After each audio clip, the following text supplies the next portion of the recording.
Hola, hola, bienvenidos a un nuevo video para mi canal. En esta ocasión traigo un nuevo video de endocrinología hablando sobre neuropatía diabética. En la primera parte de este tema ya hablé sobre qué es la neuropatía diabética, algunos datos epidemiológicos, factores de riesgo y algo muy importante, lo que es la fisiopatología. Todo lo que son, todas las vías que se ven alteradas a la hora de hablar de enfermedades crónicas o complicaciones crónicas de la diabetes mellitus. En esta ocasión voy a empezar hablando sobre la clasificación de la neuropatía diabética, así como también el cuadro clínico, el diagnóstico y el tratamiento. Empezando entonces con la clasificación, es toda esta la clasificación. Ya sé que se ve bastante, pero pues vamos a ir punto por punto. Para empezar, la clasificación de la neuropatía diabética se basa prácticamente en las regiones o los nervios alterados. ¿Ok? ¿Cómo va esto? Neuropatía difusa, mononeuropatía y radiculopatía. La neuropatía difusa se divide en dos, en polineuropatía distal simétrica, que esta es la más frecuente, por eso está subrayada aquí. Es la polineuropatía distal simétrica la más frecuente de todos los tipos de neuropatía, y también se puede dividir en neuropatía autonómica. Vamos paso por paso. Primero, lo que es la polineuropatía distal simétrica. En sí, como dice su nombre, es una polineuropatía distal simétrica. O sea que si se afecta el lado derecho, se afecta el lado izquierdo y principalmente las partes distales, como lo podemos ver en esta imagen de acá. Aquí se está viendo una polineuropatía distal simétrica, porque se están afectando las manos y los pies, por ende es distal, pero tanto la mano y pie derecho como la mano y pie izquierdo, entonces por eso es simétrica. Y ahí tenemos la polineuropatía distal simétrica. Ahora bien, la afección ¿cómo empiezan estos pacientes con los síntomas? Pues bien, tiene una afección distal, o sea, empieza desde los pies primero, después pueden afectarse las manos y de ahí para arriba, ¿ok? Entonces por eso es de que va de distal a proximal. Ahora bien, ¿qué encontramos alterado en este tipo de neuropatía? Vamos a tener que se van a alterar las fibras pequeñas, fibras grandes o también un patrón mixto. ¿A qué me refiero con fibras pequeñas, fibras grandes? Me refiero a prácticamente los nervios o las fibras nerviosas que se van a ver alteradas. Por ejemplo, si se ven alteradas las fibras pequeñas de la mano o de los pies, ¿qué es lo que vamos a tener? Pues bien, vamos a tener síntomas como por ejemplo dolor en estadios tempranos o pérdida de dolor en estadios tardíos, así como también una pérdida de la sensibilidad térmica, ¿ok? No sienten ni calor ni frío. Esto cuando se alteran las fibras pequeñas.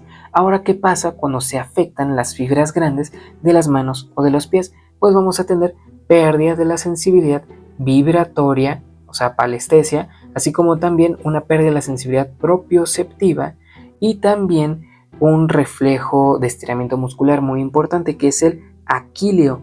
Este es uno de los primeros reflejos que se llegan a perder, pero esto pues ya en fases más avanzadas, ¿ok? De ahí pues también se puede llegar a afectar el patelar, pero el primero que se llega a afectar en estadios avanzados es el aquileo, ¿ok? Puede encontrarse una hiporreflexia o directamente una arreflexia. Ahora bien, vamos a encontrar patrones mixtos cuando pues exista daño de las fibras pequeñas y grandes, por ende entonces vamos a encontrar alteración en la sensibilidad en todas las modalidades. Sensitiva, en la térmica, en la dolorosa, en la vibratoria, propioceptiva, etcétera, ¿ok? En todas las modalidades de la sensibilidad. Ahora bien, ¿qué pasa con la neuropatía autonómica? Prácticamente aquí lo que se va a afectar van a ser aquellos nervios que tengan funciones autonómicas, aquellos nervios que irrigan al corazón, que inerven al corazón, al aparato digestivo, a los intestinos, a todo eso, al aparato genitourinario, etc. ¿Y qué síntomas vamos a poder encontrar? Como por ejemplo, si nos vamos al sistema sudomotor, pues vamos a poder encontrar pacientes con anhidrosis, ¿ok? Y esto es muy importante porque luego en estos pacientes se puede llegar a generar sequedad de ciertas zonas del cuerpo, como por ejemplo de los pies, y al haber mucha sequedad en los pies, por ejemplo, se pueden llegar a propiciar ciertas lesiones.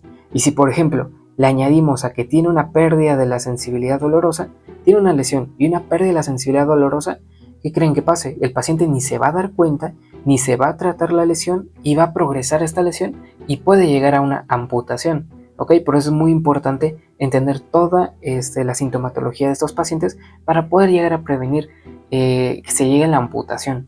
Ahora bien, también podremos encontrar fibras nerviosas que se alteren en cuanto al aparato genitourinario y, por ejemplo, podremos encontrar una disfunción eréctil. ¿Ok? Este es uno de los síntomas que podremos encontrar en este aparato. Si se llega a alterar fibras nerviosas del aparato gastrointestinal, ¿qué podremos encontrar?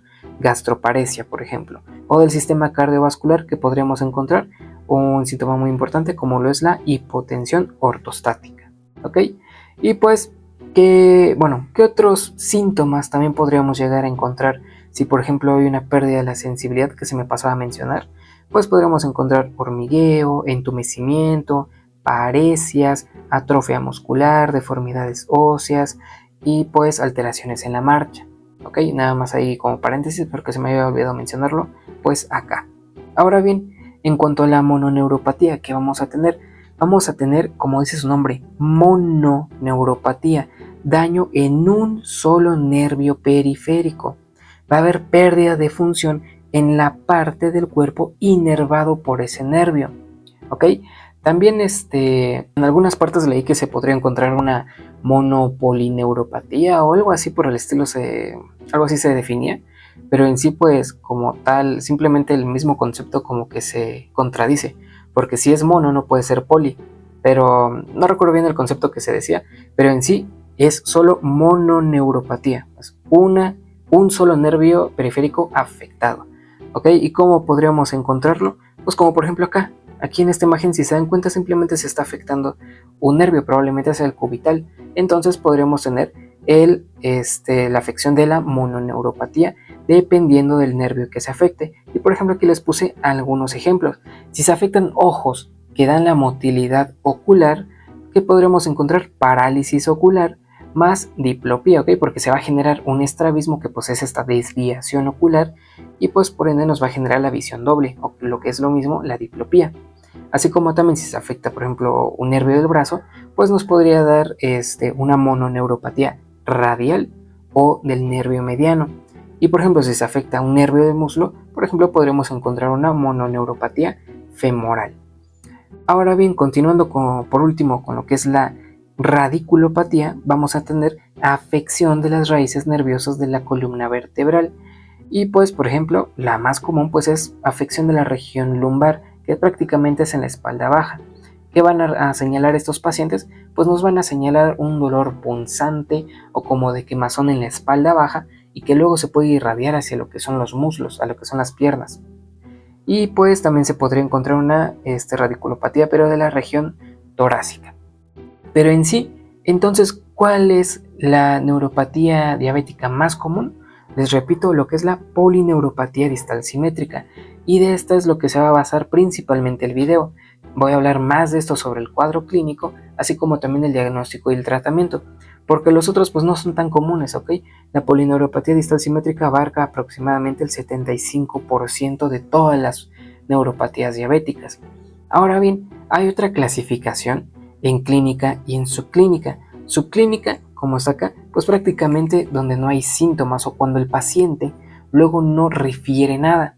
Y clínica, cuando pues ya el paciente se queja, ¿va? Por ejemplo, la subclínica prácticamente es muy común encontrar la polineuropatía distal simétrica, porque también en ciertas ocasiones los pacientes empiezan con alteración de la sensibilidad, pero que no sienten nada, no tienen dolor, no sienten lo térmico, no sienten nada. Entonces, pues si no sienten nada, ¿de qué se van a quejar? No tienen ningún síntoma. En cambio, por ejemplo, la neuropatía autonómica, la mononeuropatía, la radiculopatía, como empiezan más que nada como con dolor y todo eso, o los síntomas autonómicos, pues ahí sí se quejan más los pacientes. Por eso es de que se le denomina también una neuropatía clínica y una neuropatía subclínica, ¿ok? Quédense que en muchas de las ocasiones la polineuropatía distal simétrica inicia de forma subclínica y todas las demás más que nada de una forma clínica. Bueno, y miren, aquí está lo que les decía de esto de la mononeuropatía múltiple, que en sí pues no quedaría porque, o sea, si es mono se está afectando uno, pero aquí ya le pone el múltiple, entonces como que no quedaría. Es mejor simplemente una mononeuropatía diabética, ¿va? Y pues aquí tenemos algunos de los otros, bueno, a otras regiones que se podrían alterar en una mononeuropatía. Les recuerdo, pues esto depende del nervio que se llegue a afectar. Podremos encontrar parálisis del nervio ocular, parálisis del nervio facial, compresión del nervio radial, el túnel carpiano y el túnel cubital, etcétera, ¿ok? Dependiendo pues de la región nerviosa que se vea afectada. Ahora bien, pasando a lo que es el cuadro clínico, como les digo, como les repito, voy a hablar principalmente de la polineuropatía distal simétrica. En sí, esta tiene un inicio gradual e insidioso. Tiene como que es más lento la progresión de esta patología. Y pues como ya les había mencionado, inicia de la parte más distal y progresa hacia lo proximal. Y bien, en sí, ¿qué síntomas vamos a encontrar en esta polineuropatía distal simétrica? Que pues ya medio abarqué algunos de los síntomas. Pues bien, se pueden dividir en dos tipos, en sensitivos y motores. Los sensitivos, y que son los que primero aparecen en un paciente, los motores ya son más que nada en estadios avanzados, vamos a tener que los sensitivos se van a dividir en dos, en síntomas positivos y en síntomas negativos. ¿Cómo recordar esto? Pues bien, los positivos, recuerden que va a haber aumento de la sensibilidad.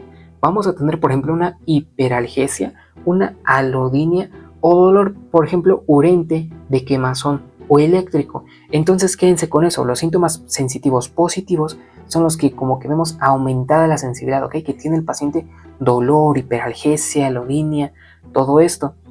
Mientras que los negativos son los que como que tenemos síntomas disminuidos, síntomas sensitivos disminuidos, como por ejemplo la hipoestesia, hipoalgesia o directamente la anestesia. Ahora bien, los positivos y los negativos, ¿cuál de estos creen que tenga mayor riesgo de lesiones para los pacientes? Los que, por ejemplo, los positivos en donde los pacientes sienten dolor o los negativos en donde los pacientes no sienten nada. Pues en sí, los que tienen menor riesgo de lesiones son los síntomas positivos. ¿Por qué? Porque si el paciente siente dolor, por ejemplo, como les decía, en las manos o en los pies, se va a estar cuidando más, va a estar revisándose con más a detalle o con más veces lo que son estas partes de su cuerpo, para evitar que se lesionen o simplemente para ver por qué le duele. Van a estar yendo al doctor, van a estar tratándose mejor. ¿Por qué? Porque sienten una molestia. Pero por ejemplo en los síntomas negativos, en donde los pacientes luego no sienten nada, ¿qué va a pasar? Como no sienten nada, luego si se lesionan no van a sentir nada. Luego no se van a estar revisando adecuadamente, no van a tener una higiene adecuada, no se van a estar tratando adecuadamente. Por eso es de que luego llegan las úlceras y de las úlceras pueden pasar a una amputación por estos síntomas sensitivos negativos. ¿Y cuál es la distribución entonces? También se le denomina como distribución en guante o en calcetín, porque dense cuenta cómo está la polineuropatía distal simétrica, en guante o en calcetín. Así es como se denomina como cómo está la región afectada, las regiones afectadas más bien. Ahora bien, los síntomas motores, que les repito, en estadios avanzados, que podremos encontrar pues alteraciones en la marcha, paresias, o sea, debilidad muscular, así como también hiporreflexia o directamente arreflexias, principalmente en lo que es el nervio aquileo, ¿va? Ya después también se puede llegar a afectar lo que es el reflejo aquileo, y después se puede llegar a afectar lo que es el reflejo patelar. Y pues, como les digo, no voy a hablar tanto de las otras neuropatías, pero pues recuerden que la mononeuropatía pues depende de la región afectada. La neuropatía autonómica, pues recuerden, síntomas autonómicos dependiendo pues de cada sistema o aparato que se esté afectando. Y pues por último, la radiculopatía, pues prácticamente es en donde se afecta lo que es la espalda baja, donde sienten un dolor urente o quemante los pacientes, que se puede irradiar a lo que son las piernas. Es eso básicamente los síntomas de los demás. Ahora pasando ya al diagnóstico, vamos a hablar sobre el interrogatorio y el examen físico. En el interrogatorio, ¿cuál va a ser nuestro objetivo? Pues evaluar cómo se cuida de la diabetes o cómo va la evolución de la diabetes, ¿va? Vamos a interrogar sobre si tiene alguna toxicomanía, si fuma, si bebe alcohol, si consume alguna droga, etc. Así como también la evolución de la diabetes mellitus, que esto es muy importante, así como también el control glucémico. Si por ejemplo los pacientes tienen una hemoglobina glucosilada mayor al 7, quiere decir que no tienen un adecuado control glucémico, algo está fallando. Así como también si ha tenido alguna complicación de la diabetes recientemente o bueno previo. Y pues también evaluar el dolor, ¿ok? Evaluar la semiología del dolor, la intensidad, la localización, muy importante la localización, el tipo de dolor y todo eso, ¿ok? Lo más importante del dolor que hay que indagar es el tipo de dolor y la localización, porque así vamos a saber si estamos ante una polineuropatía distal simétrica o si estamos con una mononeuropatía o etcétera, ¿ok? Eso es muy importante, la evaluación del dolor. Ahora bien, pasando al examen físico, va a ser un examen físico pues cefalocaudal, hay que recordarlo. Vamos a evaluar los signos vitales, somatometría, peso, talla, índice de masa corporal y muy importante, la exploración neurológica. ¿Qué vamos a explorar aquí? Sensibilidad, todas las modalidades de la sensibilidad que ahorita vamos a ver, los reflejos de estiramiento muscular, principalmente el reflejo aquileo y el patelar, así como también buscar atrofias o signos de atrofias y alteraciones de la marcha. ¿Ok? ¿Todo esto para qué? ¿Para qué el examen físico? Para evaluar la disfunción del sistema nervioso periférico y posibles complicaciones. Para eso nos va a servir el examen físico. Y entonces, pasando principalmente a lo que es la evaluación de la sensibilidad en todas sus modalidades, hay que recordar que la sensibilidad pues, es la capacidad para adquirir o experimentar estímulos o percibir modificaciones de esta y reconocerlos. Hay que recordar que la sensibilidad en sí se divide en 4 tipos, en una sensibilidad superficial, una sensibilidad profunda, una sensibilidad especial y combinada. Tanto la especial como la combinada no las voy a explicar en este video, ya va a ser para un examen o para un video de exploración neurológica enfocado en sensibilidad, pero para este tipo de pacientes lo principal hay que evaluar la superficial y la profunda. La superficial pues evalúa la sensibilidad táctil, térmica, dolor, mientras que la profunda lo que es varestesia, palestesia y batiestesia. Entonces, empezando con la sensibilidad superficial que vamos a tener, pues bien, lo táctil lo podríamos evaluar con un pedazo de algodón o con papel y pues pasarlo por distintas zonas del cuerpo y preguntarle si siente el estímulo y si siente igual de un lado que del otro, etc. Lo térmico podríamos utilizar agua caliente o fría, o para más fácil y rápido usar un diapasón, que pues normalmente estos están fríos, o el mango del martillo de reflejos pues están fríos, igual colocarlo en ciertas zonas del cuerpo. Pero bueno, yo digo ahorita en ciertas zonas del cuerpo, pero en sí, ¿en qué zonas nos van a importar más? En las de localización de guante o en calcetín, en las manos y en los pies, que es en donde pues se afecta la polineuropatía diabética, ¿ok? La simétrica distal. Ahora bien, la del dolor principalmente se realiza con el método de discriminativa de 2 puntos, o que prácticamente el paciente distingue entre si lo estamos presionando o si siente un dolor o un como pinchazo. La profunda, ¿en qué se basa? Pues simplemente en lo que es varestesia, que es evaluar la sensibilidad a la presión, así como también la palestesia, que sería la vibratoria, utilizar un diapasón y hacerlo vibrar y colocarlo principalmente en las prominencias óseas, así como también lo que es la batiestesia, pero la batiestesia igual lo voy a explicar en un video de neurología, pero en sí las que más nos importan pues es la táctil, la térmica, la de dolor y pues la vibratoria, ¿ok? En esto de sentido pues esas son las que más nos interesan. Ahora bien, hay algo muy importante y es utilizar el monofilamento, este monofilamento que podemos ver en la imagen, ¿ok? Este de acá, este es el monofilamento. ¿Para qué nos sirve? Pues simplemente para evaluar la sensibilidad también. ¿Y en qué puntos los vamos a colocar en el pie? Pues los vamos a colocar en los puntos donde está en verde, ¿ok? Esos son los más recomendados. En la falange distal del primer dedo, o sea, en el dedo pulgar del pie, así como también en las cabezas del primer, tercer y quinto metatarsiano, como está en la imagen. Ahora bien, también hay otros puntos que están de blanco, que los estoy señalando, que también se pueden utilizar si pues queremos, ¿ok? Pero pues los más recomendados son los que están en puntos verdes. Ahora, ¿cómo se utiliza este monofilamento? Pues es esto. lo colocamos de manera perpendicular en la piel como se muestra aquí en la imagen y se va a aplicar tantita presión hasta que el monofilamento se doble, como se ve aquí en la imagen, hasta que se doble y lo retiramos. ¿Cuántas veces lo vamos a hacer por cada punto? 3, ¿ok? 3 por cada punto. Y si el paciente acierta mínimo 2 puntos, estamos bien. Si no acierta mínimo 2 puntos, o sea, si lo tocamos aquí y no siente, lo tocamos otra vez y no siente, y lo tocamos otra vez y no siente, si no acierta mínimo 2 puntos, entonces quiere decir que tiene una alteración en la sensibilidad.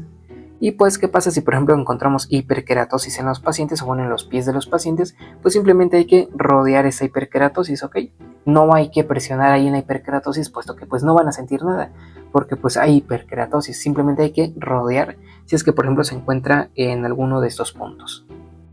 Ahora bien, continuando con más, bueno, hablando sobre el diagnóstico, la ADA recomienda que básicamente el diagnóstico se va a realizar con el interrogatorio, la exploración física y por ejemplo el uso del monofilamento que no acierte mínimo 2 puntos más alguna otra alteración, que por ejemplo tenga alteración en lo táctil, en lo térmico, en lo doloroso o en la vibratoria, ¿ok? Aunque sea con una de estas alteraciones ya basta para hacer el diagnóstico, ¿va? Ahora, si queremos confirmarlo 100%, ya se realizan otros estudios diagnósticos, como por ejemplo la biopsia del nervio, prueba sensitiva cuantitativa, electromiografía. O sea, son otros estudios que no voy a hablar en este momento, pero pues lo más importante es el interrogatorio, exploración física, lo del monofilamento y alguna otra alteración de la sensibilidad. Ya con eso. Y bien, ¿cuándo vamos a explorar a un paciente para ver si sí o no tiene una neuropatía? Pues bien, cuando realizamos el diagnóstico de un paciente con diabetes mellitus tipo 2, o sea, si por ejemplo el día de hoy me llega un paciente y lo diagnostico con diabetes mellitus tipo 2, realizarle toda la exploración para descartar una neuropatía diabética y también, como veremos en videos posteriores, una retinopatía y una nefropatía diabética. Hay que descartarlas al momento del diagnóstico en pacientes con diabetes mellitus tipo 2. Mientras que, por ejemplo, si hoy me llega un paciente con diabetes y lo diagnostico de tipo 1, entonces le voy a realizar todas estas exploraciones entre los 3 a los 5 años de iniciado el diagnóstico. Y a partir de ahí, cada año, ¿ok? Esto, pues bueno, obviamente pues depende de las circunstancias, depende del paciente, del control que tenga, etcétera. Pero eso es lo más recomendado. Ahora bien, algunos diagnósticos diferenciales que se pueden realizar de estas neuropatías diabéticas, pues serán las que se encuentran en esta tablita, que pues las pueden ver. ¿Y cómo las vamos a diferenciar o a diagnosticar?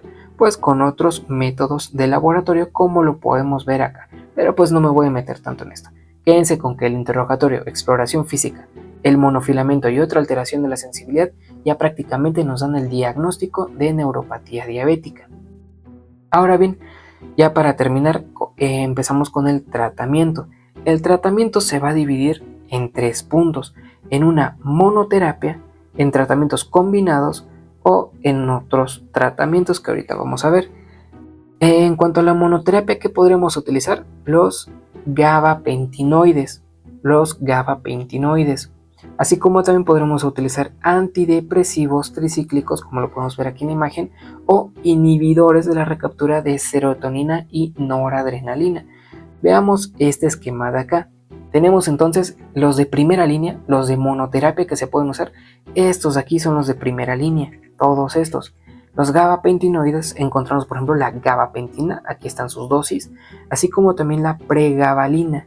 Y aquí encerré en un cuadrito rojo la pregabalina, porque si nos vamos a la siguiente diapositiva y vemos esto, encontramos que hay diferentes guías prácticas sobre la neuropatía, y en todas, en los fármacos de primera línea, se encuentra la pregabalina. Miren, aquí está la pregabalina en esta guía, así como también está en esta guía la pregabalina, también aquí, también aquí, también aquí y también acá.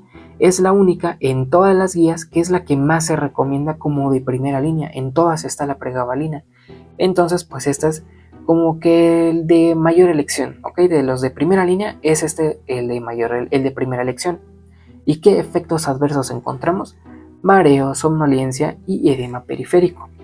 Otros tratamientos como los antidepresivos tricíclicos encontramos la amitriptilina y que pues también es muy importante, ¿ok? También es uno de los más usados. ¿Y qué efectos adversos encontramos? Mareo, boca seca, constipación, retención urinaria, hipotensión ortostática y cefalea.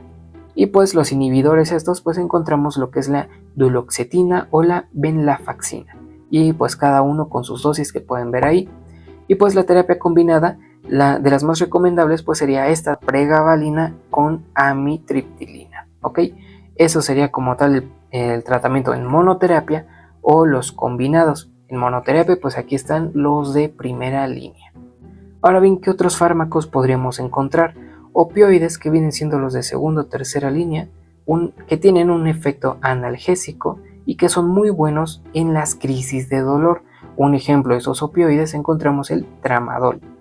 Otro, por ejemplo, sería usar capsaicina, que también viene siendo de segunda o tercera elección, que es un tópico, o bueno, se usa en tópico, en crema o en parche. Esto durante el parche durante 60 minutos, después retirarlo. Y otro tratamiento que pues no voy a abundar en esto, pero es la neuroestimulación eléctrica percutánea, en donde se introduce un electrodo al espacio epidural y dar ahí la parestesia. Pero esto, ¿en qué neuropatía se utiliza principalmente? Exacto, en la radiculopatía. Ahí es en donde más se utiliza pues este tipo de tratamiento. Y pues ya nada más para que vean, aquí está un resumen prácticamente de todos los fármacos desde la primera, segunda y tercera línea de tratamiento, en donde encontramos, por ejemplo, en los de primera línea, lo que les menciono, la amitriptilina y la pregabalina, que pues son los principales tratamientos en lo que es la neuropatía, ¿ok? En la polineuropatía. Ahora bien, en cuanto a la prevención, ya para acabar el video, pues el primer método de prevención es el control estricto de la glucemia. El control estricto de la glucemia prácticamente produce una disminución en la progresión de la neuropatía diabética, así como también una reducción en los síntomas o en el cuadro clínico de las personas, ¿va? En cuanto a los pacientes con diabetes mellitus tipo 1, el control estricto previene esta patología, esta neuropatía, mientras que en los pacientes con diabetes mellitus tipo 2 simplemente retrasa el inicio y la clínica, pero no le evita. Eso es muy importante, entonces entender de que los pacientes con diabetes mellitus tipo 2 sí o sí en algún momento van a presentar, en algún momento de su vida, en algún momento de la evolución de la enfermedad, algún problema de neuropatía. Por eso es muy importante el control estricto de la glucemia. ¿Para qué? Para retrasar el inicio de esta y pues la clínica, que no sea tan fea la clínica. También pues hay que buscar y evitar las lesiones, así como también dar un autocuidado de los pies y una inspección diaria de los mismos y pues tener una correcta higiene. Y en algunos artículos mencionan que la vitamina B12 no tiene evidencia de efectividad, pero en muchos otros pues sí, pero nada más aquí les pongo que en algunos en sí no tienen evidencia de efectividad lo que es la vitamina B12. Esto ha sido todo por el video de hoy. Aquí les dejo todas las referencias que utilicé para este y el anterior video. Y pues si les gustó denle like y suscríbanse para nuevos videos en mi canal. Gracias.